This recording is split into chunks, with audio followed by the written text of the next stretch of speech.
Food poisoning কি, কেন হয়? দূষিত খাবার ও পানি দ্বারা ফুড পয়জনিং হয়। নানা রকমের জীবাণু দিয়ে এই রোগ হয়ে থাকে। সাধারণত কোনো বিশেষ খাবার, বিশেষ করে বাহিরে বা রেস্তোরাঁর খাবার গ্রহণের 48 ঘন্টার মধ্যে পেটে ব্যথা, পাতলা পায়খানা, বমি, কখনো কখনো শরীরে ব্যথা ও হালকা জ্বর শুরু হয়।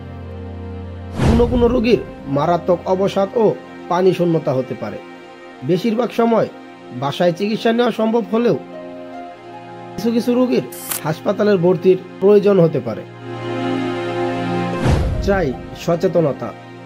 একটু সচেতন হলেই কিন্তু আমরা এইসব রোগ থেকে মুক্ত থাকতে পারি। খাওয়ার পানি অবশ্যই বিশুদ্ধ ও জীবাণুমুক্ত হতে হবে। সবচেয়ে সহজ উপায় হলো পানি ফুটিয়ে খাওয়া। এছাড়া ফিটকিরি ও পানি বিশুদ্ধকরণ ট্যাবলেট ব্যবহার করা যেতে পারে। বিকল্প হতে পারে ভালো মানের মিনারেল ওয়াটার। খাবার কিভাবে খাবো? খাবার তৈরি, পরিবেশন ও গ্রহণ সব পর্যায়ে সাবধানতা অবলম্বন করতে হবে, যেন খাবারের সঙ্গে কোনো জীবাণু শরীরে প্রবেশ না করতে পারে। কোনোভাবেই বাসি খাবার খাওয়া যাবে না। খাবার ভালো করে গরম করে খেতে হবে। বাহিরের, বিশেষ করে খোলা খাবার কোনোভাবেই খাওয়া যাবে না।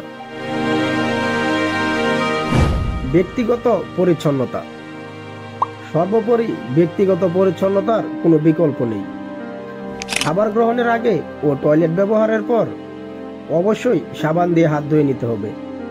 আর সমস্যা হলে অবশ্যই নিকটবর্তী রেজিস্টার্ড চিকিৎসকের কাছে বা নিকটবর্তী হাসপাতালে যেতে হবে। কোনোভাবেই নিজে নিজে চিকিৎসা করার চেষ্টা করা যাবে না। তো ভিউয়ার্স, কেমন লাগলো আজকের ভিডিওটি? অবশ্যই কমেন্ট বক্সে কমেন্ট করে জানাবেন। ভালো লাগলে আপনার বন্ধুদের সাথে শেয়ার করবেন। এইরকম আরো নতুন নতুন ভিডিও পেতে আমাদের চ্যানেলটি সাবস্ক্রাইব করে পাশে থাকা বেল আইকনটি অন করে দিবেন। আবারও কথা হবে নতুন কোনো ভিডিওতে। সেই পর্যন্ত সুস্থ থাকবেন। আল্লাহ হাফেজ।